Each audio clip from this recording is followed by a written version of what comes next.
who is in her center and wants to speak a truth about her experience through the form of music. That is women's music.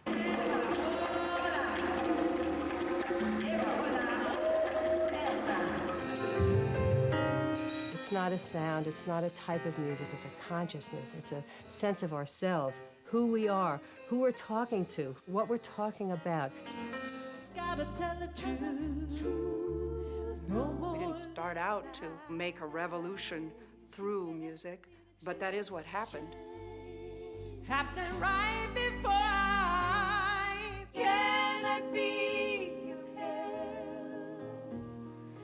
beautiful woman? Women's music is inclusive of all the different things that affect us, and lesbians just have the courage to name it.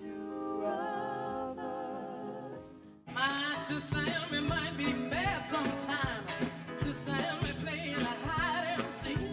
It was the most astonishing experience to me to discover a world of people that I didn't even know existed that were making this world called women's music.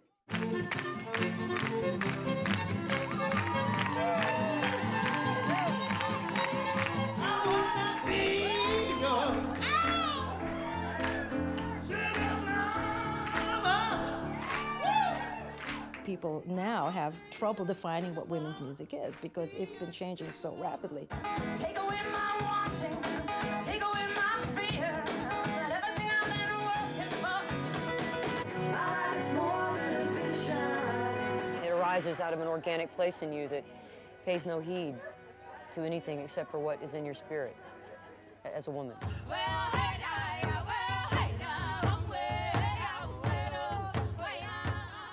We know that every single human being came through the womb of a woman.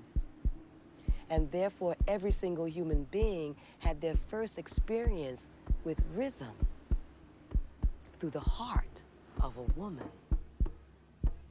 and have been comforted by that rhythm, the consistency, the pulsation of that rhythm, that drum, that throb, through the woman's heart, not the man's heart. Amazon, women rise. In the 1970s, lesbians led other women in building a cultural movement from the ground up, which came to be known as women's music. This is their story. This is Radical Harmonies. I know you from a long time ago. Weren't you the women who came knocking on my door? Yes, you were. Amazon Nation, you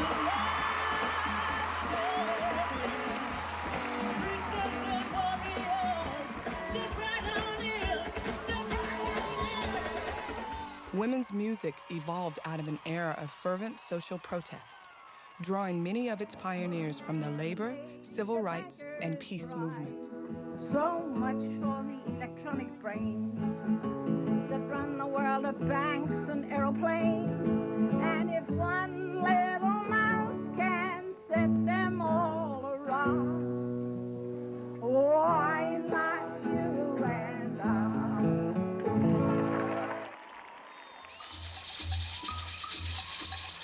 Bernice Johnson Regan, whose group Sweet Honey in the Rock is a major force in women's music, began as a civil rights activist performing with the Freedom Singers. I had already committed to understanding music as a way to take a stand. And I had models for that. There were people moving around the civil rights movement who had done music with the union movement. People like Pete Seeger, Ronnie Gilbert. Sometimes I live in the country. Sometimes I live in town. Ronnie Gilbert is an amazing icon. She was quite young when she went into the Weavers, and they were a tremendously successful group in the 50s, and they were blacklisted. The fabric of her experience had to do with that blacklist and the speaking out when you could lose everything for it. You could go to jail for your politics. Ronnie would bring this spirit with her when she joined women's music decades later. Oh, there is hope for one and all. The young ones join the army while General, what's his name? I was probably more known in the world peace movement circles, but at the same time I was dealing with my own early feminism. And I noticed that I started writing songs about women who were trying to figure out who they were in this new era, so that when I first went on world peace tours and I was looking for material, it was hard to find anything that I felt I would sing. The first time I sang in the Pacific, we were singing for GIs, and I kept looking for material that felt right coming out of my mouth, but it was all material that had been mostly written by men. Women who daily confronted sexism in the so-called progressive movements found a home when the second wave of feminism exploded onto the scene. Musicians joined the revolution by singing out against women's oppression. Never used or abused by authority. Women should be a priority. Women should be a priority. Who is this girl and what is she to you? In 1975, activist Bernice Johnson Reagan was galvanized by the Joanne Little case. Joanne Little's jailer had raped her at knife point. She fought back, killed him, and escaped. Joanne Little, she's my sister. Joanne Little, she's our mama.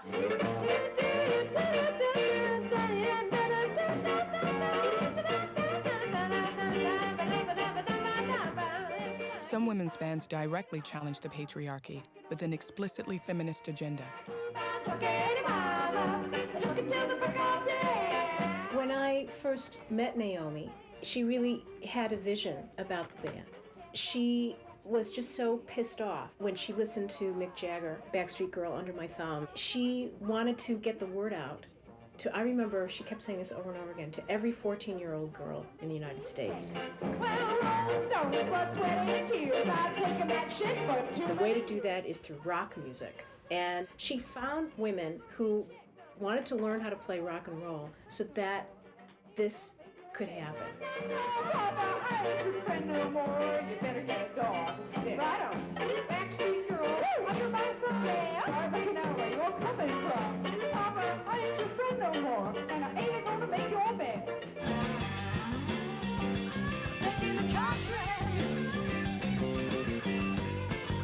We had no place to go. We had no role models. You know, you would maybe ask, mostly guys, you know, show you a lick or explain something, and in rare instances that they wouldn't assume you were coming on to them, so then you'd know it was okay, but most of the time it was fraught with danger. We wanted to strike out against this male-dominated cock rock culture which was dominating in the country, and this whole sort of hard rock thing with, you know, women are nothing but groupies or maybe a pretty face.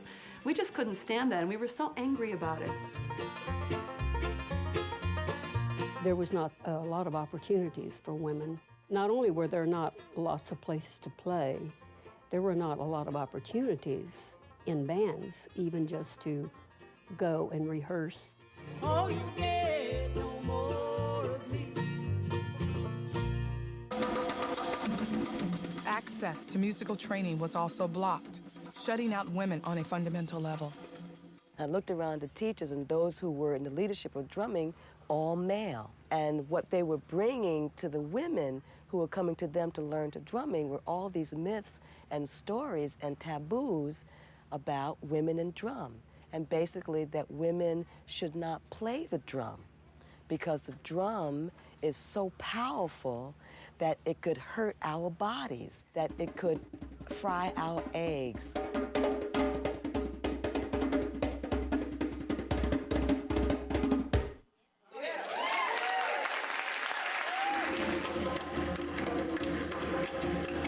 The industry made it really difficult because it really was not creating opportunities in any regard for women. No matter how progressive, you know, during the Vietnam era, how progressive the music was supposed to be, sexism reigned supreme. Recording contracts for female rockers were extremely rare. One exception was Fanny.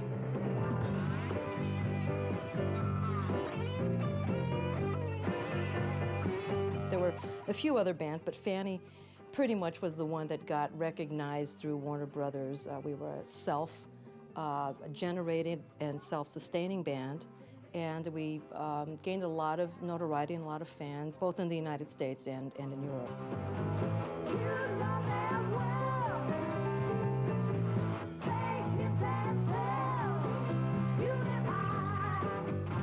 Major labels may have allowed a few women's bands into their boys' club, but blatant sexism was part of the contract. Did you ever think that you lived in a cage?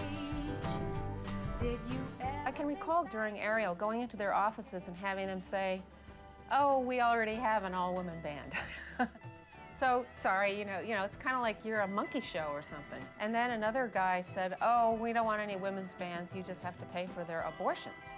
Who said this to us? Have you heard, there's a migration happening, going where the thinking is free. For all of its insights into sexism, the early women's movement was as reluctant to confront homophobia as society at large. Women would try to put on a show and no venue would rent to them because it was going to be a lesbian audience. There were no print shops that would print flyers that had the word lesbian on it or gay in any way. Women were scared to death to even go to these events because they might be seen and they would be outed at their job, and they would lose their job. They say slowly brings the least shock, but no matter how slow I walk, there are traces, empty spaces. In my early 20s, I just wanted to die. Nothing was happening. I couldn't, you know, and it dawned on me later. It's because I was poor, I was lesbian, I wanted something else, and there was nowhere to land. And by my heart be I woman. Culture is like a climate. You know, it's all around you, but you don't necessarily notice it unless you're like a penguin in the desert. And we were like the penguins, you know, the lesbians. There was nothing in the culture that nourished us, that helped us to flourish. Women's music was created by lesbians because we had to have it. We needed it. Couldn't understand why I cut my hair short, why I didn't want to wear pink, but I could sing it loud now. I could sing it loud now. I could sing it loud now. Yeah, I'm proud. When we went into Canada, as we went through customs and they looked at our songbooks and our records, they didn't want to let us into the country. They wrote up papers that said we were undesirables. We didn't fit anywhere. We didn't dress the right way. We didn't say the right thing. We were way too political. We were trying to take on issues that no one else really wanted to touch at all. And the fact that we were lesbians, we were willing to risk not having boys like us, which at that time and even now, I think that's very risky for a woman, to shut off that whole half the population.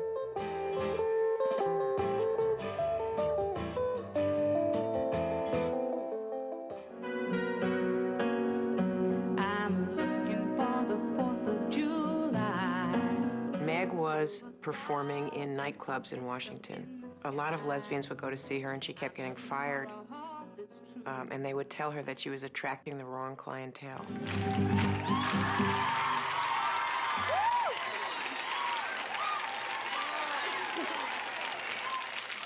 No, I throw some punches. I'll even deck the field. Those kinds of songs, the very politically overt songs or speaking against something that was oppressive, came out of the inner feeling of, if I don't get this out, I'm going to die. Stand and fire when you take back the night. This woman started hanging around, and she sang me a song at some kind of campus, and it was Angry Athos. I hate not being able to hold my lover's hand I said, gee, that's a terrific song. Why don't I put you on? I had no idea. Why don't I put you on in front of our act? And so I took her to my next booking, and she sang this song, and then Patty and I went on stage and started to do our act. And in the middle, we got stopped by the school administrator and said, you can't play here. And they walked out on stage and stopped us. They said, why? They said, because you put a lesbian on in front of you. And I said, well, I'm a lesbian. Yeah, well, you haven't said it yet, but you put a lesbian act. And they threw us off this campus. We only played places once. When they brought me out, it was a sure death knell for them. I hate to tell lies. Live in the shadow of fear. So I said, you know, Maxine, if this song is so upsetting, let's go into a studio and record this song. And so we went in, and Harrison and Tyler produced it. We scraped our last money together, and we produced a single of Angry Athos. And we didn't know at the time that that was historical. No longer afraid of being a lesbian. Lesbians were thrilled with our music. Nobody had ever heard anything like this before. Woman in your life will do what you must do. And so, when are you going to make a record? When are you going to make a record? And I got pledges for $3,300.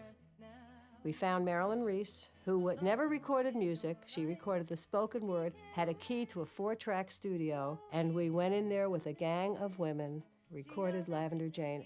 It was a magic moment. In your life is you. I discovered women's music at a consciousness-raising group that we all went to in the 70s. And someone put on a Lavender Jane Loves Women album. And I was just blown away. I could not believe that this woman used the word lesbian so many times in one song. She's got ILP, good potential, suffering from PLT, pre-lesbian tension. Don't laugh. It's a terrible thing to watch. I mean, what is more pitiful than two straight women in love with each other? Nothing. Nothing. I know. I've been there. Sweet woman, whoa, sweet sister. Something new, oh, something good has happened to you. It's like, go girl. We were wild women. Boy, we were very happy. We were happy. We were excited. Golly, that was the beginning of, it was kind of like the beginning of a new birth. I'd never played with women before. And I had dreamed of that, but it was kind of remote. Would this ever really happen? And I found myself doing it. It was really quite a freeing experience. Oh, sweet darling, don't look away. Well, I didn't know it was women's music. I just was writing my heart out. I began writing music when I was 15 years old, and the first song that I wrote was a song to my lover, Susan, and it was called Song to Susan. So you just go to any gym class and be sure to see one girl who sticks to teacher like a leaf sticks to a tree. If Miss Berger could see me now. The first concert I ever went to was a Meg Christian concert in Houston, Texas. That moment did change my life. Because I think it was the first time I'd been in a big enough group, and it was only 100 or something, where I felt that sense of, I'm okay, and there are other people like me that are okay too, and we can all be okay together. She was a big, tough woman, the first to come along, that showed me being female meant you still could be strong. I was lovers with Meg Christian. And Meg was performing in nightclubs in Washington. We started to notice in the women's bathrooms, women running into the bathrooms and crying and sobbing. What was going on was that Meg's music and the fact that Meg was paying attention to women in the audience was so moving to them that it was releasing something in them and they were crying. And made me feel I was free. when she was introduced and she walked out on the stage, there was so much energy in the room that I literally saw her knocked backwards by it. Women were seeing themselves. I mean, in many cases, it was the first time that women were seeing the entirety of their community, that they got to see that, oh my God, we can fill this room. That the way back home to me was the road I took to you. She began to sing, and I listened to her, and I put my head in my hands and began to cry. This overwhelming sense that I had been alone as a songwriter, that I was not alone anymore. It was once only dining and dancing, evening kisses, morning smiles, and then you said, let's go off together alone for a while. Women's music has become synonymous with lesbian music, mainly because lesbians have been the driving force of the women's music movement. By my life be I spirit, and by my heart be I woman. Groups like Sweet Honey and the Rock, who were not lesbian identified, still found common ground with the power of women's music. I remember the first time I heard a term called lesbian separatists. We were going to be asked to do something with Meg Christian, and she was a lesbian separatist. So we had not heard it before, and we said, what does that mean? And they said, well, everything we do it around, with, and for women. So we looked at each other and said, okay, and we moved ahead.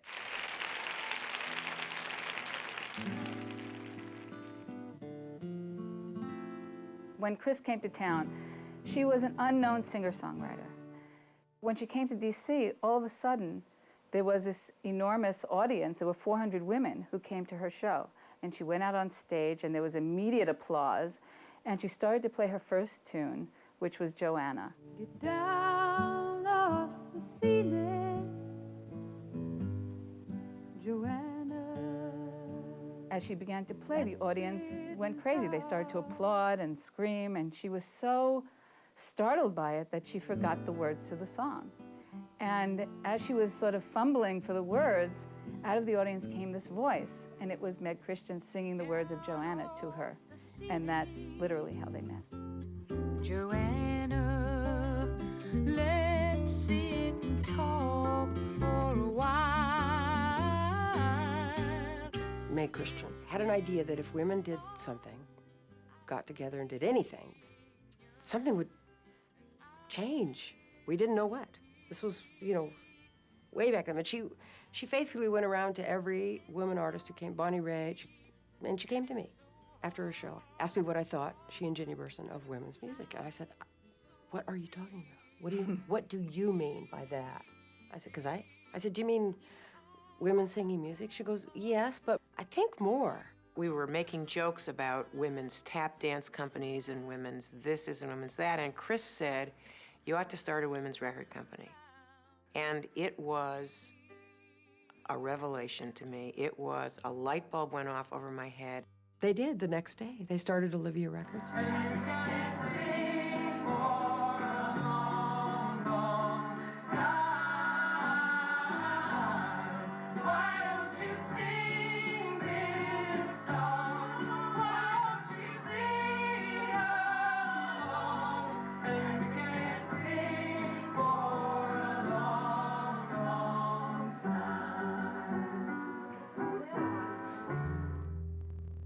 Sweet darling,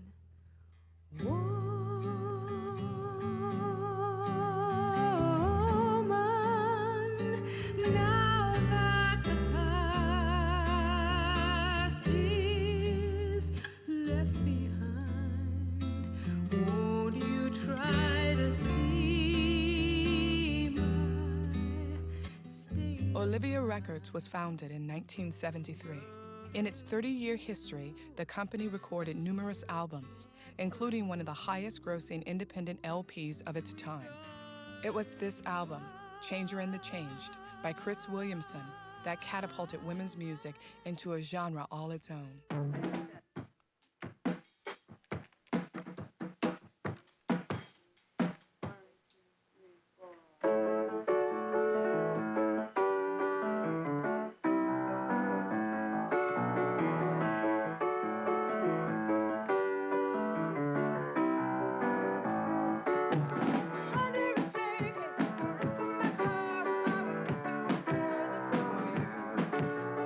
You would have this enormous connection, an emotional connection of the music, which hits you in the gut first.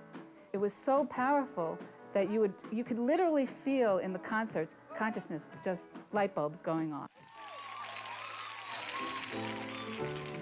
Come to your life like a warrior, nothing will bore you. You can be happy, let in the light, it will heal you, and you can feel you, and sing out a song of the soul, and we'll sing the song of what you sing. In 1975, a concert tour called Women on Wheels brought thousands of women together to hear and sing along with Margie Adam, Meg Christian, Chris Williamson, and Holly Near. Women's music even broke into television with a special called Come Out Singing.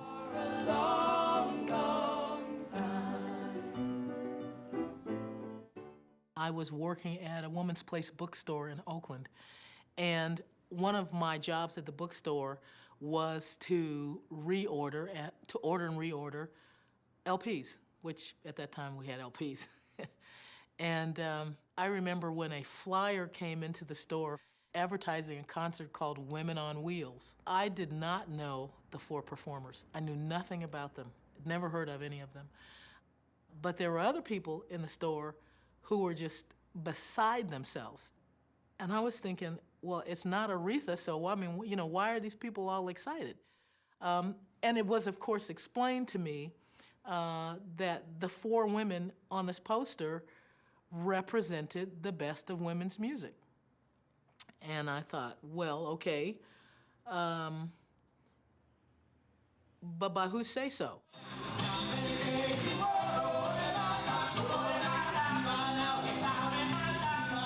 The structure that was being built at that time was being forged primarily by white women.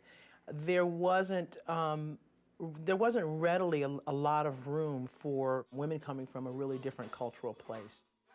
Us coming into that scene was not always a smooth situation because there were real cultural differences.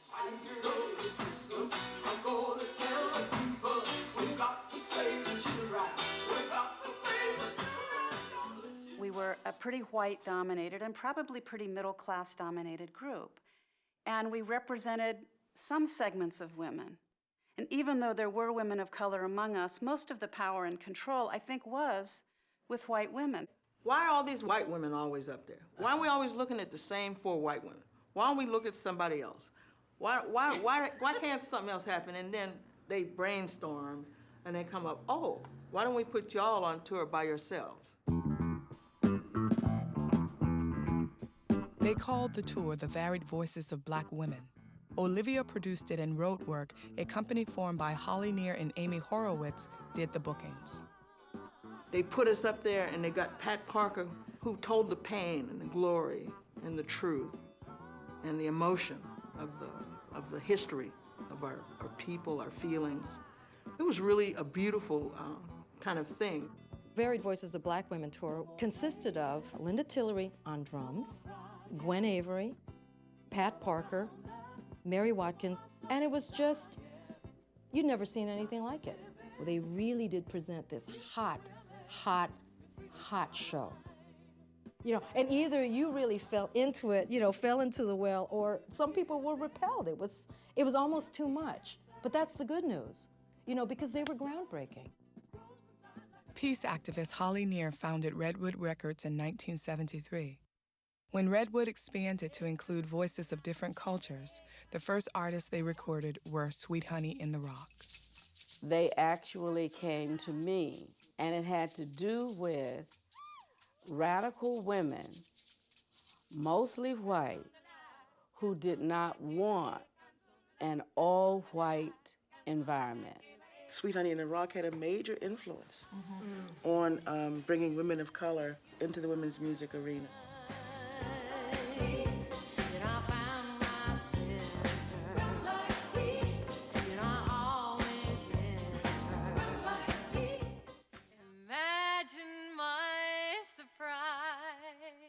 Redwood also reintroduced Ronnie Gilbert. I wasn't in music at all. I wasn't even in theater in those days. I was being a therapist. And I ran into a woman by the name of Holly Near, who dedicated a record to me, unbeknownst to me. And I thought, gee, you usually get asked about this. But apparently she didn't know I was still alive. So that's how far from music I was, very long way. And I put this record on. The songs went straight to my heart, the subject matter. And I thought, my gosh, I've been away a long time. And the junta knows where they are, hiding her, she's dying. Hay una mujer desaparecida. We shall go forward from this place, proud of the things we've done. Another women's recording company with a political agenda was Pleiades Records, founded by Margie Adam and producer Barbara Price in 1976. When Margie and I started to work together, we really decided that we wanted to do more than just the lesbian community with the music. That was totally where our heart was. It was important.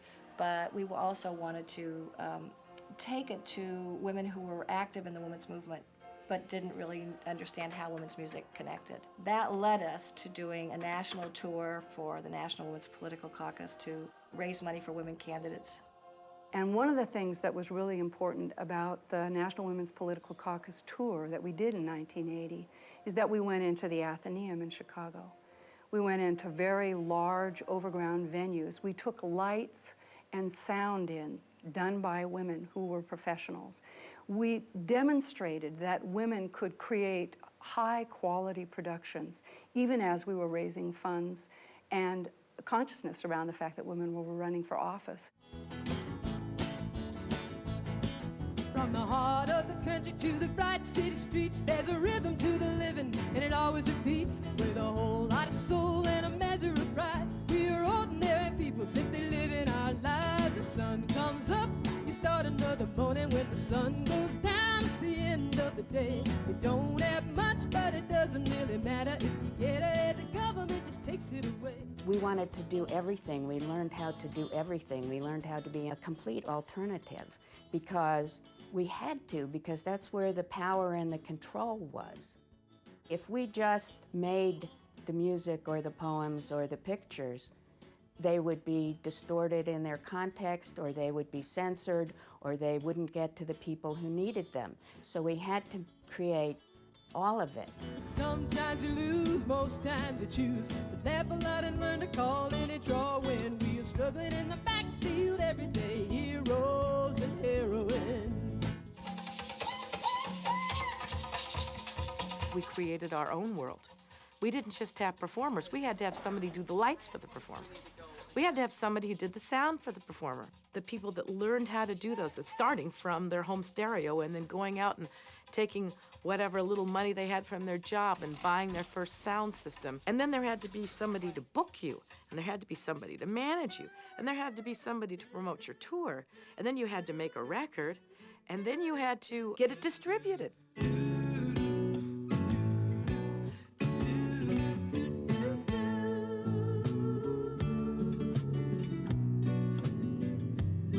We would call up women. Where we got the names from, I don't remember, to tell you the truth. Maybe they had bought a record, and we'd go through, we want to go to Iowa. Okay, find somebody in Iowa.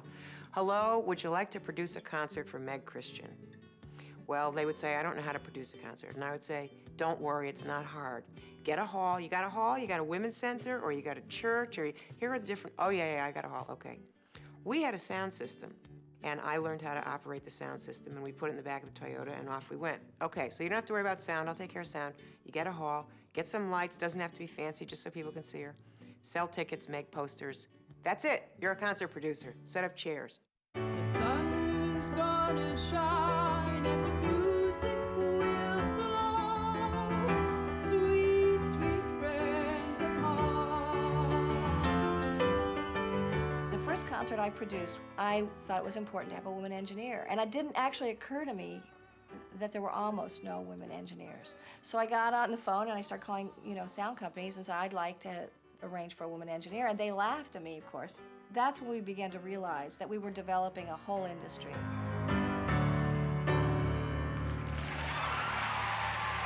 Thank you. I need your sweet inspiration. I need you here on my mind every hour of the day. Hey, hey.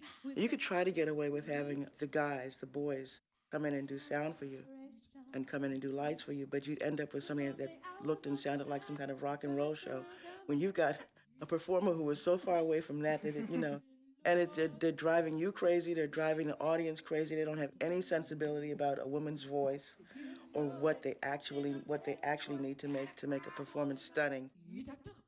And they've essentially ruined your program.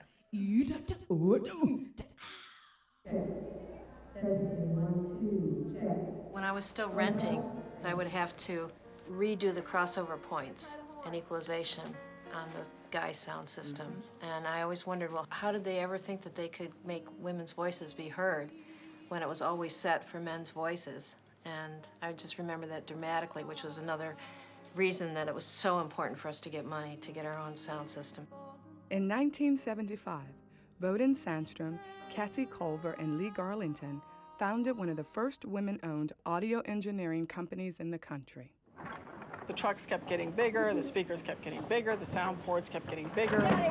Then there was the necessity to reinforce that music to get it out to bigger and bigger audiences. I mean, we're talking the Washington Monument, as I recall. Huge audiences. From their humble beginnings with living room lights and bullhorns came some of the best in the business. Women's sound and lighting technicians are sought after by movie studios, theaters, and massive concert halls.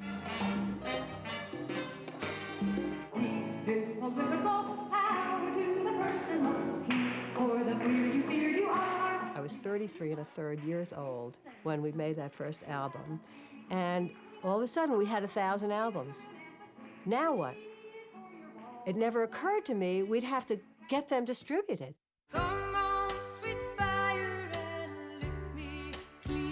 At one time, there were many distributors of women's music. Two of the most prominent were Goldenrod and Lady Slipper. Goldenrod got started in May of 1975, and we started with distributing I Know You Know. I was living with a woman at the time who mail-ordered I Know You Know through a catalog. We put it on the turntable to sit down to listen to it. We could not sit down. We kept standing up, getting the album out, looking at the picture, going, who are these women? What are they? What is this album? Somebody who loves someone else. We just schlepped albums from one place to another. I think I'd like to get to know you in a special kind of a womanly way. And we would just set up and play them for them, and they would just buy them. They absolutely were so excited to have access and to have information and to see that there were lesbian musicians singing about things that had something to do with their lives. Keep me coming back again and again. It's so simple and fine. And I thought, maybe I'll do a catalog of all the recordings by women. Decades later, Goldenrod and Lady Slipper are still in business. Women's music, to me, came in the form of young women at colleges in the early 90s. But I knew it as a subculture, and it was the first to support me, and was very, very important in my development. Like all of my first record distribution was through Lady Slipper and Goldenrod. Women's bookstores, radio programming, and Hotwire, a quarterly magazine, also promoted women's music. And documenting it all for posterity were photographers and graphic designers.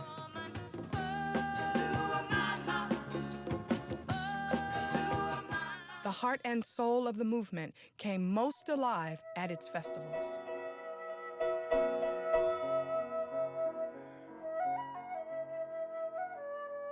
The festivals have really been the basis of it all. The festivals are how we found each other.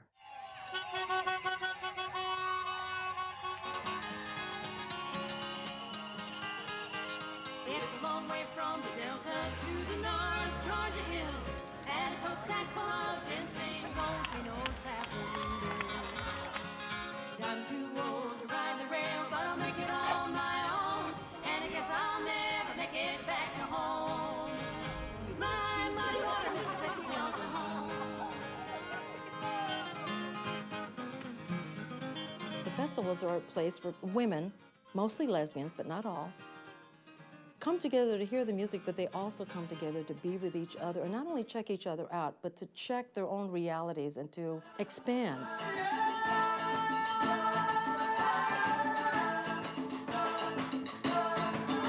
We tend to think of the locus of lesbian feminist activism as either East Coast or West Coast, but really it's the Midwest that contributed the longest running, biggest festivals.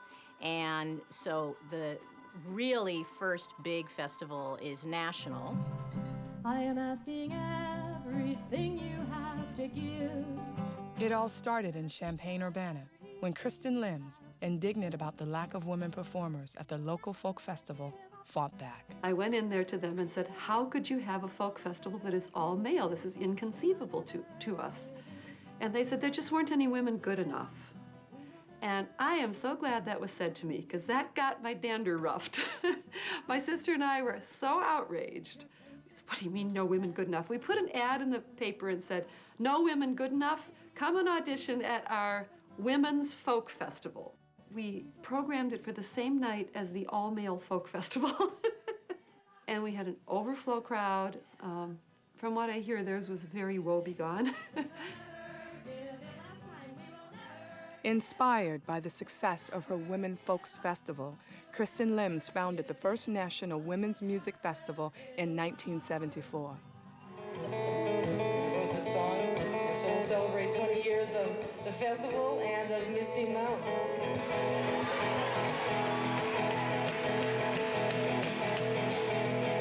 Up the Misty Mountain, wildflowers find the ground, down by the Russian River, force will wear those boulders down. The greatest tribute to Kristen is that this festival is celebrating 20 years. And we owe it to someone who said, I'm mad as hell and I ain't gonna take it no more. Screw those boys. We're gonna do it our way. We got too much talent to keep down.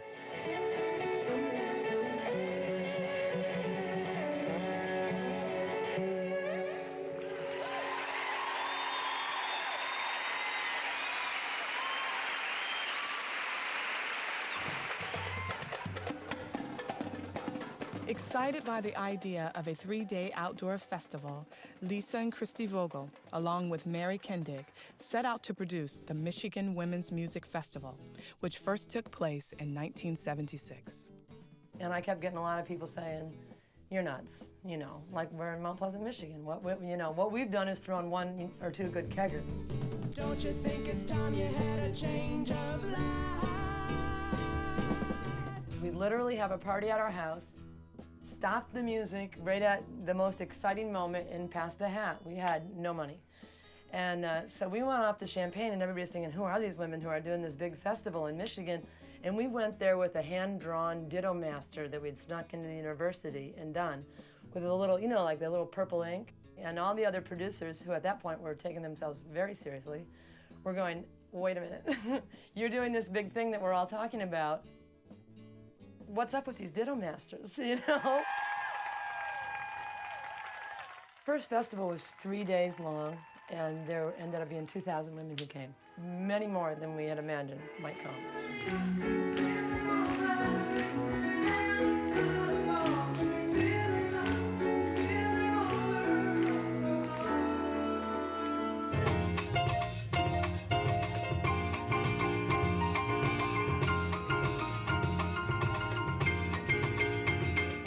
The first time I went to Michigan, it was my first exposure to being surrounded by such great all-women performers, you know. I had never seen that before. And being a little Latina from, you know, from San Francisco, and I was like with my red lipstick and my high heel shoes in the middle of the woods, and I just went, wow, this is amazing, all these women. I'm so proud of the things we invented. I don't know if anyone was doing them in 1973, 1974. We made up the sliding scale. We didn't want any woman to be turned away because she didn't have the means.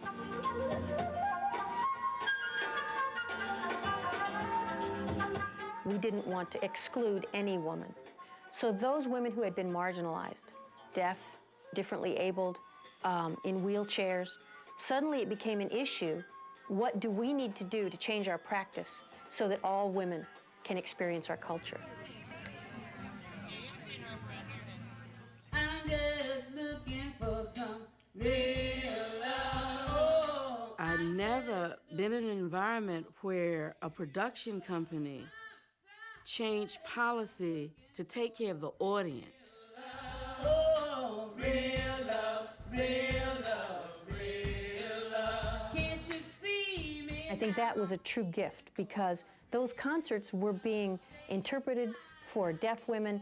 I mean, for heaven's sakes, at Michigan, you know, you had accessible camping. We have other campers up the blacktop here. This used to be a boardwalk. It was made out of wood, and in the last 5 years they put this in, and it's made it more accessible. I couldn't be doing it without Dart. I couldn't possibly come to the festival. I couldn't haul my gear. I couldn't be in a location far away from downtown. This year I am less able than I was last year. I'm MS, chronic progressive, and so each year I find myself camping a little closer to the action, and so this year I'm smack on top of the action. Open up your heart and let us in. Susan Freundlich's simple wish to share women's music with a deaf friend proved revolutionary. She was teasing me about how hearing people seem addicted to music. And she was saying, why do you always want to have this music on? What is the big deal? Go back into the darkness like the wild thing that you are. I had just gotten the Changer and the Changed. And I was so thrilled. I thought it was the best thing I'd ever heard in my life. And I said to, I tried explaining something about it, and it just didn't make any sense to her. And so I said, well, let me just show you what one of these songs says, and tried to sign it as best I could. And she got very still. She said, I never knew that hearing people had the same feelings that deaf people do. That was when I started talking to producers to say, hey, I promise you won't have to do anything extra. I'll do it all. Let me put this together.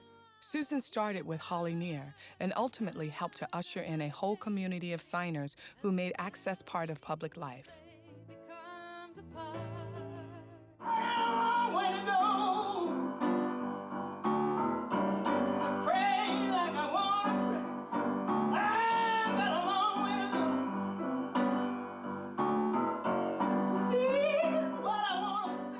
Every time you see a public official speaking, locally or nationally, they've got an NASL interpreter by their side. That is something that did not exist before the women's music industry. It's a doggone shame some people don't look inside. Instead they spend their time just watching you die. It's always nice to have the deaf person be on stage doing the interpreting, because sign language interpreters usually don't sign as naturally as deaf people do. So the deaf people have much more joy to see a deaf person on stage signing. I always knew that I'd like to have a chance to, you know, do the interpreting myself, and I couldn't figure out how in the world that would come about until Sherry sort of told me that I could. She said, come on, let's do a gig together. And I could see the audience's response to me when I was on stage, that they were getting something out of it. You know, they're flashing all the lights and very thrilled with the work. The evolution of sign language interpreting was not without controversy, including concern about cultural sensitivity. We started to go through the material and we sang something with Africa, and she did this. And I said, what did you just sign? She said, Africa. I said, is there another sign for Africa? She said, I can spell it out. I said, okay. And so then I realized that racism could be expressed in any language, and we were bringing it onto the stage. Then I met Isai Maria Barnwell. She was singing and signing at the same time, and it was colored. I walked up to her and I said, when you sign, you look black. Why? She said, well, sign language is just like any other language. It is culturally defined.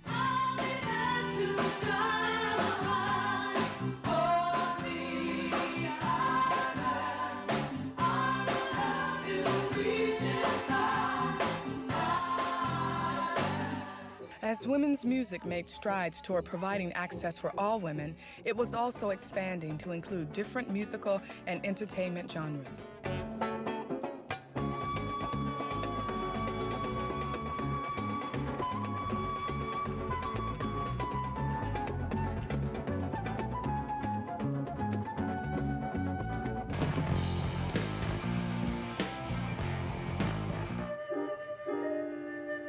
People like Kay Gardner demanded that classical music be a part of it. Mary Watkins, as a keyboard player, says jazz and blues are part of what we do. And women just kept showing up and saying, me too, me too, me too, and the picture just kept getting bigger and bigger and bigger.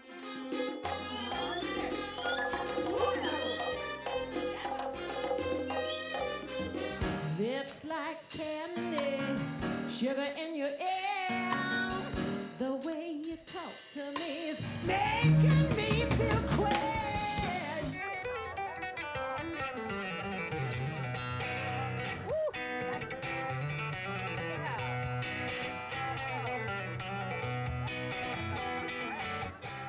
Women's music became women making music. It didn't matter what style it was at all. I mean, here I am, a classical musician, folk, jazz, everything. And it's never, no, it's never failed me yet. That's what we call it. Suki, suki, suki.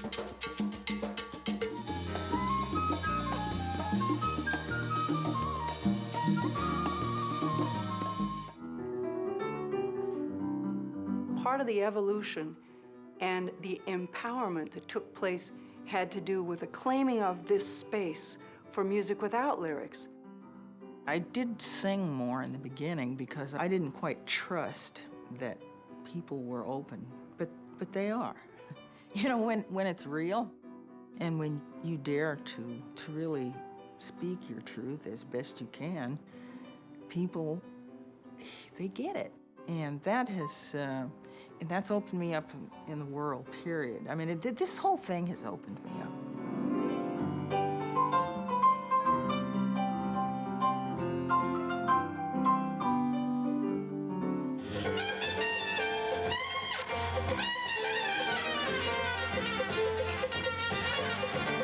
She's so tired and lonely. Where is the spirit healer? When I started going to a few women's concerts, I thought, oh, where's the jazz? Where is the improvising? I came home from the Michigan Festival and I went to a workshop for women in jazz. And there were the women of Alive, right in the room, Carolyn Brandy and Suzanne Vincenza. It began as a trio, and we fell in love with each other that night. Because it's too dangerous to run in the park, run in the dark, run in the park, run in the dark. Get showered and dressed, get the cats fed, get the kids off to school, sit down and make myself a cup of fresh, strong, healthy decaf.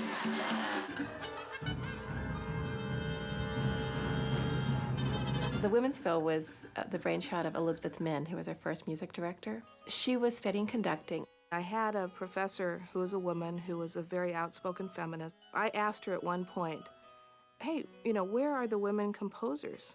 And she said, well, there really aren't any, but music is universal. And that stuck in my head. She found works by women composers. And I think that was really one of the main impetus of the orchestra.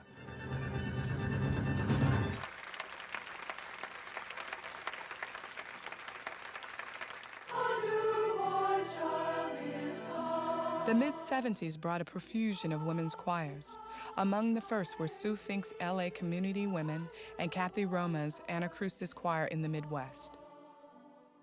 They created mission statements or philosophies, and many of these included the goal to commission works by women composers.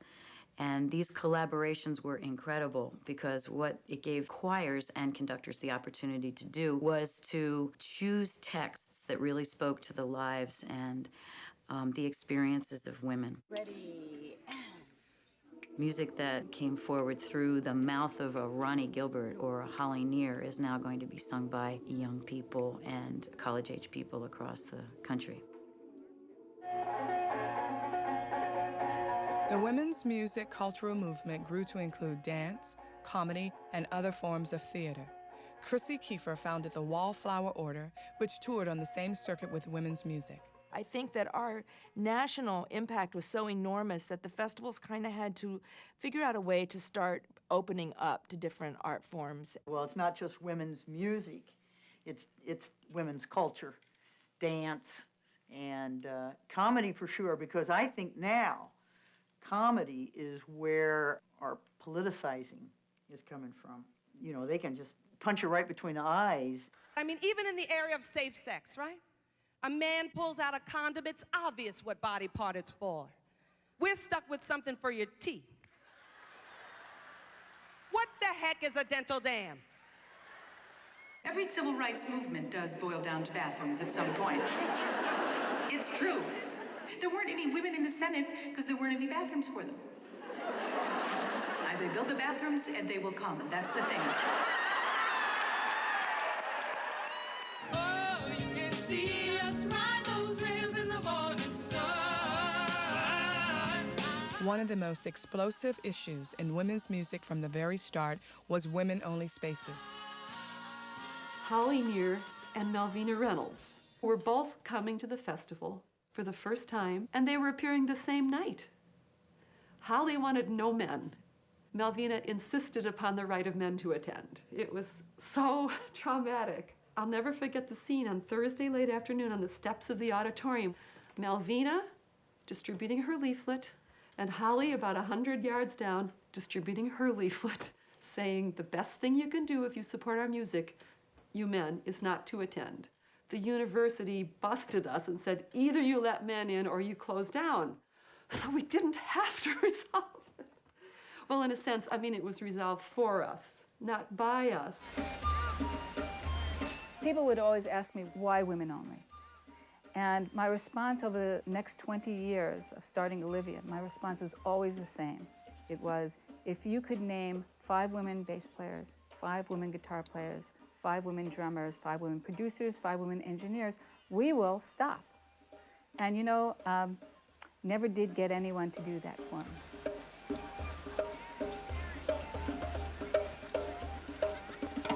We are on our sacred land.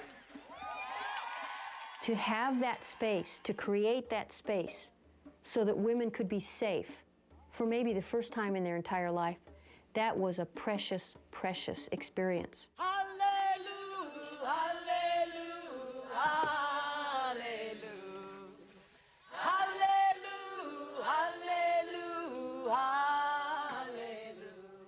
We drag people here because of the safety.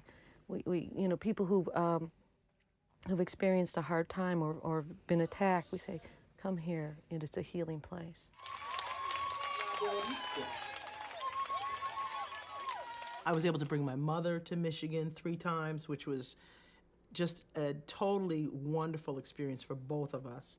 I didn't tell her the women mostly didn't wear clothes until after she bought her non-refundable ticket. And I didn't tell her that the showers were outside until she was on the land in the van coming from the airport.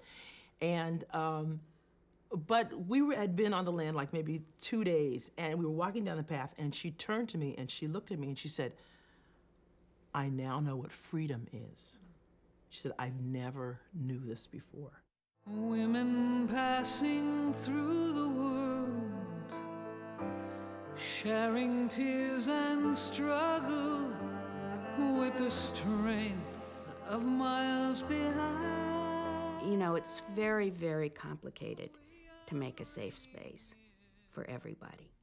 And we tried, and we succeeded to some extent, and we failed to some other extent. Family of woman, we've begun. I found myself in a situation where everywhere I was going, the fact that I was coming and asking for women only, and then at some point lesbian only concerts, was divisive in every community I was going to. Armies made of lovers cannot fail. We created a closed and separatist environment. And in that closed and separatist environment, we learned and we became strong. And then we broke that like an egg and went out into the world and did what it was that we wanted to do.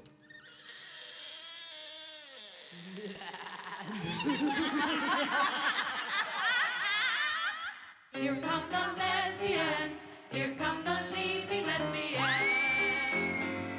We're gonna please you, tease you, hypnotize and tightly squeeze you. We're gonna get you if we can. In 1977, Anita Bryant was the spokesperson for Florida Orange Juice, and she came out with a very strong anti-homosexual stand. Don't pray for me, you proper lady. Pray for the... We did a collection dedicated to her called Lesbian Concentrate, which showed an orange juice can that said Lesbian Concentrate, and they were a collection of lesbian songs.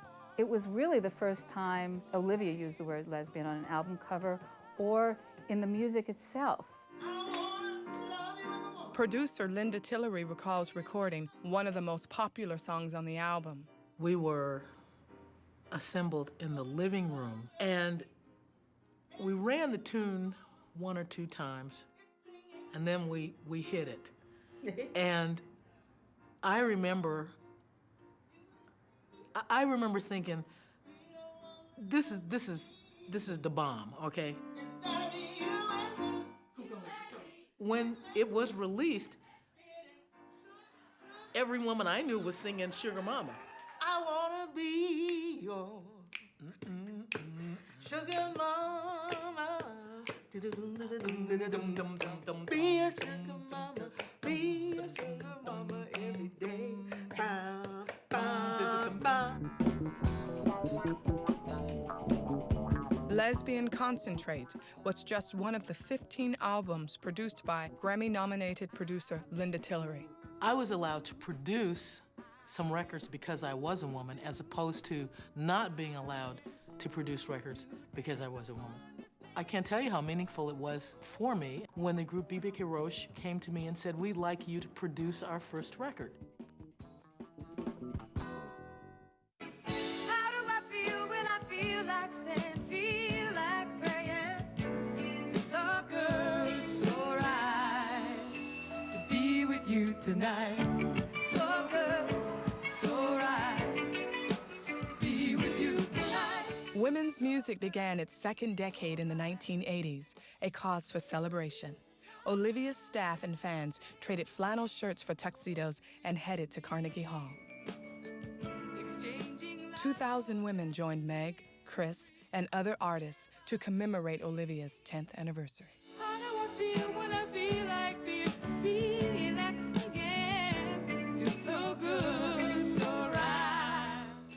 for me, it was like a marking point that said, we did it. We did it.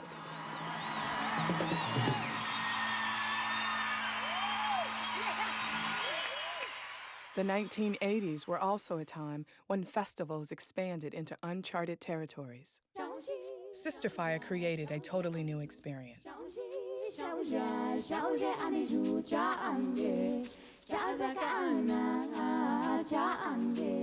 We wanted it urban. We wanted it to be family-oriented. We wanted lots of kids there. We wanted it, of course, multiracial, multicultural, multi-genre, and accessible.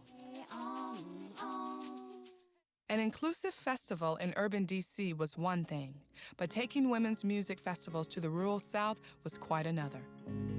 I was traveling around with some friends from the South who'd all moved away soon as we could get out, fleeing Confederate closets of pain. I started the Southern Women's Music and Comedy Festival in a place called White County, Georgia. Only we called it White, you better believe it, County, Georgia. And the first year we went down there, I went to with these big dykes around me, and I went to the sheriff's office, and I was wearing a fatigue military uniform, and I kicked in the door, and I said, look, my name's Robin Todd. I'm an actor. I was trying to be tough, and I want you to, I know the Ku Klux Klan is here in White County and very organized, and if anybody tries, and I know that you know that there are going to be 2,000 lesbians here this week, if anybody tries to get on our land, we're armed, and there's no way, there's nothing I can do to control these women. And nobody bothered us. All the camp could hold was 2,000, and 2,000 showed up. When they came to this, they were so scared. And we didn't know whether we wanted to get out of the car or not. We really weren't sure. But we stayed anyway. Well, they had our car blocked in. Well, that's true. If I could have gotten out, I would have went home. It was real scary. I was real scared. These people, these women everywhere, they just looked different, and they didn't look godly, you know. It was awful, and it was another one of those times that, being raised First United Jesus Name Pentecostal, I have spent most of my life praying, and at that festival, I prayed. Some folks are built like this, some folks are built like that. The way I'm built now, don't you call me fat, because I'm built for comfort. I ain't built for speed. The transformation of the first day of them coming in being so frightened, and just the energy of hearing this affirmative women's music, feeding them back the politics that it's okay, that we're proud, that we're dykes, that we're out, that we're loud. At the end of that festival, I stood in line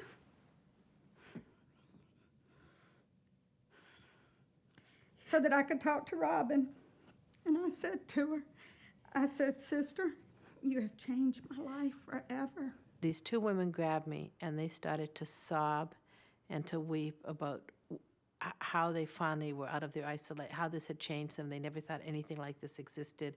And they couldn't talk to me because they were crying so hard. And so I took both of them in my arms, and they were just weeping and weeping. You know, when I went to Robin's first festival, the reason I cry so is I was real close to suicide. Real close. I already had a plan. And I walked transformed. I mean, it was better than baptism. You know, I walked out of that festival a new woman, a woman with purpose. I needed to do something. This could help people. And by working and doing, I was healing myself. In 1989, Wanda and Brenda began the Gulf Coast Women's Festival. After several years of being displaced and harassed, the Hensons finally raised the money to buy their own land. Finally, we found this piece of land in Ovett, Mississippi. And our goal was to have lesbians living on the land, creating lesbian culture. And from that vision, we could do all kinds of community efforts. It'd be festival all year long. It wouldn't just be, there'd be the festival the one time of the year, but there would be a space for concerts and events and plays and a library, and we could just have all these things. It'd be a wonderful space. And so we're really excited. This is a dream come true. And on November 8th, 1993, someone shot and killed a dog and hung it on our mailbox. With sanitary pads on the sides of the mailbox with a 9mm bullet hole put right through that mailbox. The intimidation that has been right up in our face that lets us know that there is a real possibility that they will kill us before this is over. The National Gay and Lesbian Task Force jumped on this immediately. There's this wonderful woman named Robin Kane. She got it out there to everyone that something was happening. And she saved our lives, literally. Yeah, she did, because if we had been a few lesbians on that land and nobody knew about us, they would have killed us in a heartbeat. There were 55 women at that festival, and I had T-shirts made that said "The Few, the Proud, and the Brave" for that festival. It's amazing that they keep coming back every year. Today, women continue to seek out this and other festivals around the country, drawn by a magic they find nowhere else. They come for the community. The concerts are the celebration of the community. But the community is something where we get to experiment with a value system that is almost the antithesis of how the value system works, like in the real world.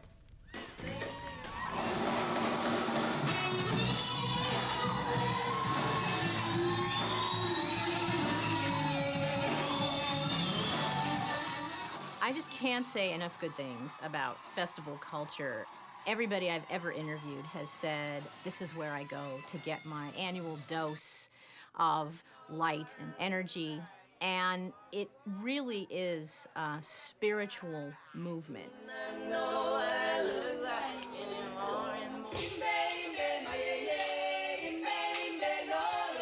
7 days of women, women's voices, women's village, women peace, women from everywhere, women who think everything in the world. Oh, who wouldn't come? Nothing but women. Women who created the music, the art, the fun, the food. Women. All of us together.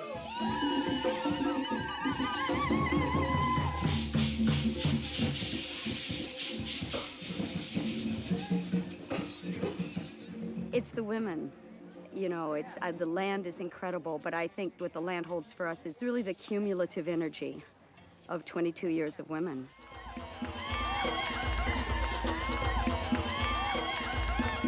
We give ourselves energy. We need that.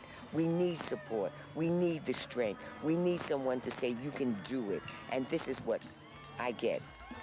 When I come to Michigan and I perform, by time I'm finished and ready to go home, I'm well equipped for the next year. Trust the rhythms in your body, magic power woman. Trust the rhythms in your body, sister. With the power to bleed and the power to birth, to heal the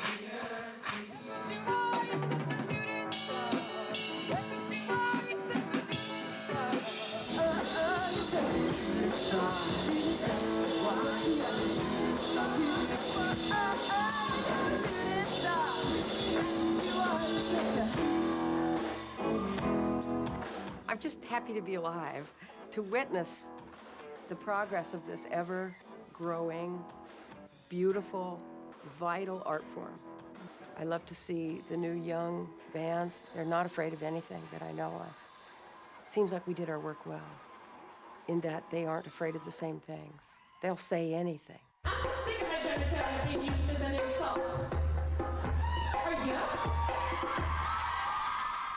You're just begging me to hold you, yeah, whatever you want.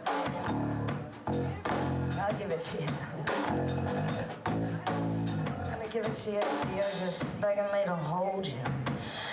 'Cause your mouth waters stretched out on my bed. Your fingers are trembling.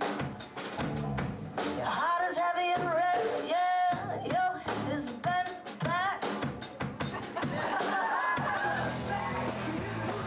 It's a new version of an old wave. Women singing about our concerns, and it's angry, and it's out front, and it's in your face.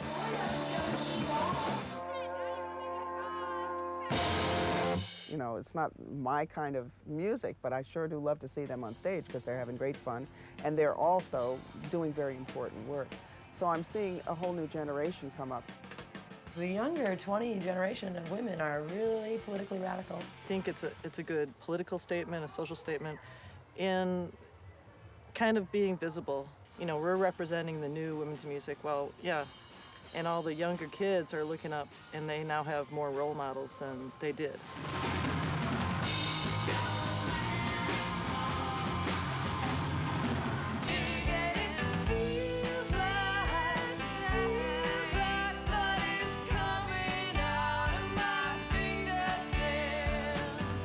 I know that emotional resonance of hanging on every word and identifying with what the artist was trying to say or make me feel. And I understand that because I know firsthand, via the internet, the emails I get from other kids and queer kids, that they're doing the same thing with my music. And that blows me away.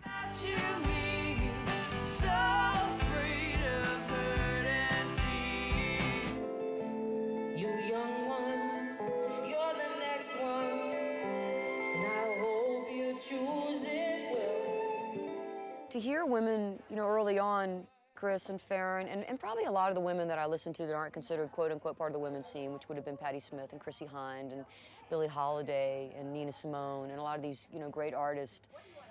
It's just a role model. I mean, it just makes you see it and you go, I can do that. She's doing it. Nothing stopped her. I can do it. I mean, spiritually, it's just empowering.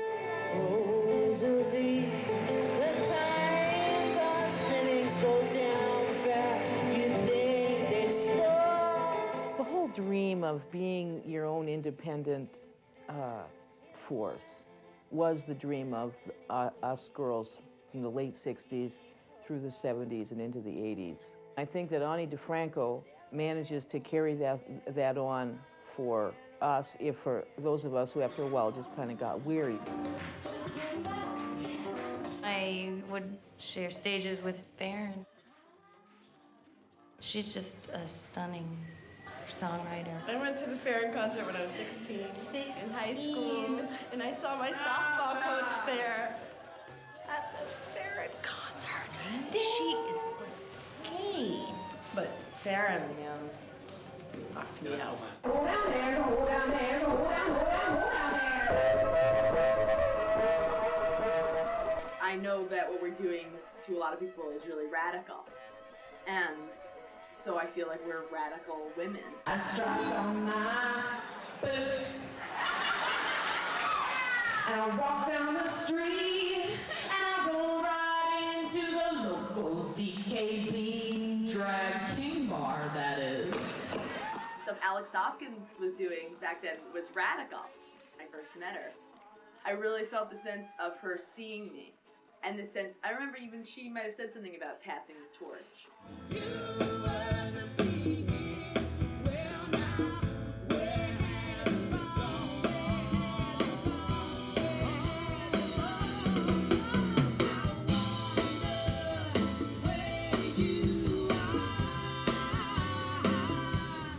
I think you make yourself available and you make your experience available to people so that they can take from you what they need. I used to follow June Millington around when I was 16 years old and beg her to tell me everything she knew about playing the guitar.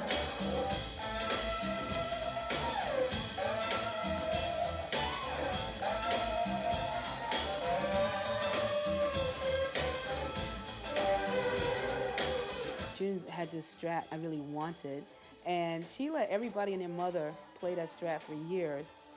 I finally went up to her and I said, hey, I'm your freaking protege, you know? I'm the person who has been studying you since they were 15. I want that guitar.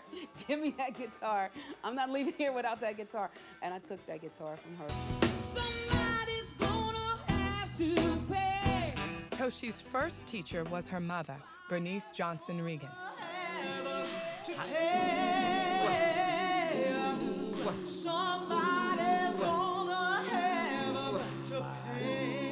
I'm just lucky that, you know, I came as her daughter and she's my mom.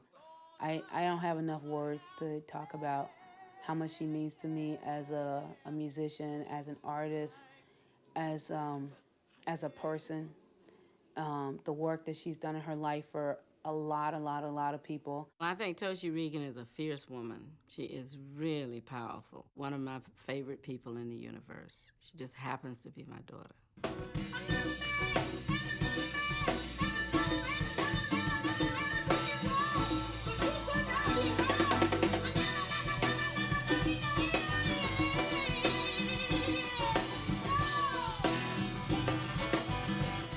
We had an impact, we made a difference, or there could not be Melissa Etheridge today. We have to constantly be creating these like subcultures and our own infrastructure in the underground. And there's always been these radical group of women that have done it.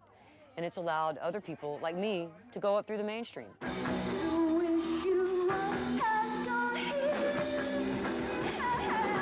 If what we want to see as older women is ourselves looking younger, it's not going to happen.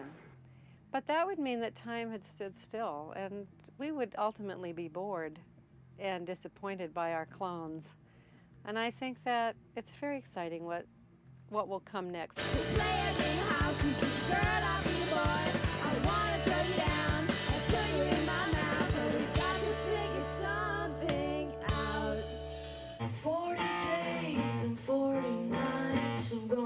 It's evolving, it's morphing, but that's because we are. And it's a beautiful thing. It's the good news, and to some people it's the bad news, but it's actually, that's the excitement of the journey.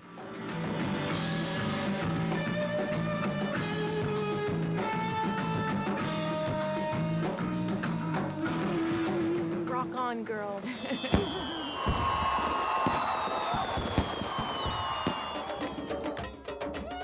I'm very happy to be alive right now, to be part of this movement of women's music, because it's a movement.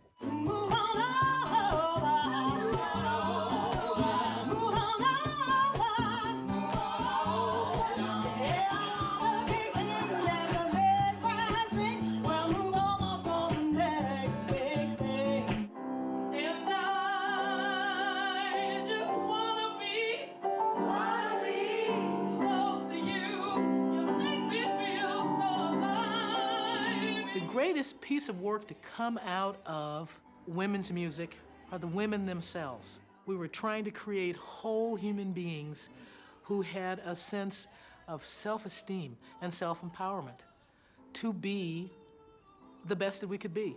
Folks say God made even Adam and not no Adam and Steve. When we make love, there ain't no doubting. But God made that girl in me, and I wanna sing and shout. Made some room for something different to happen. It helped those people who probably would have to have come out anyway, eventually. But it gave them a little something to base themselves on.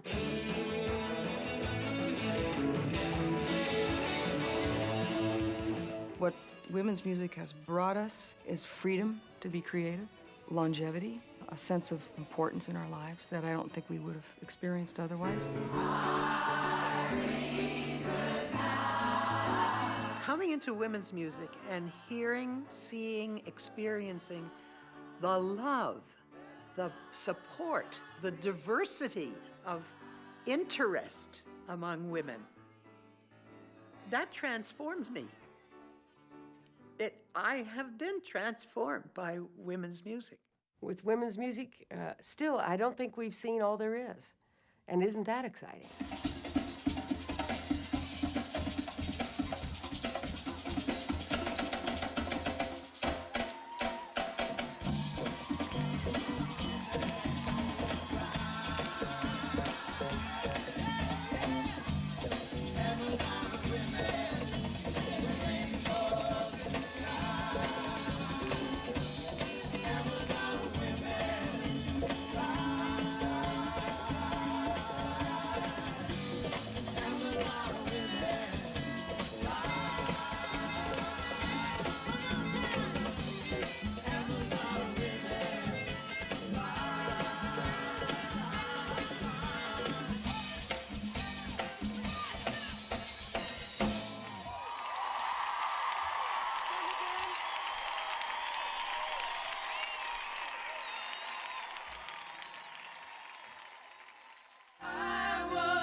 to you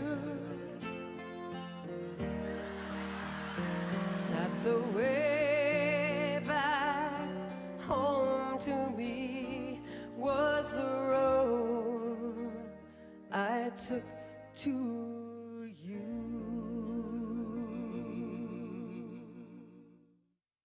Sweet woman,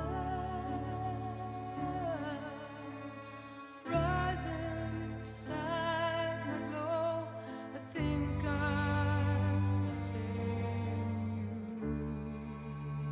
Singing to me them soft words, taking me to your secret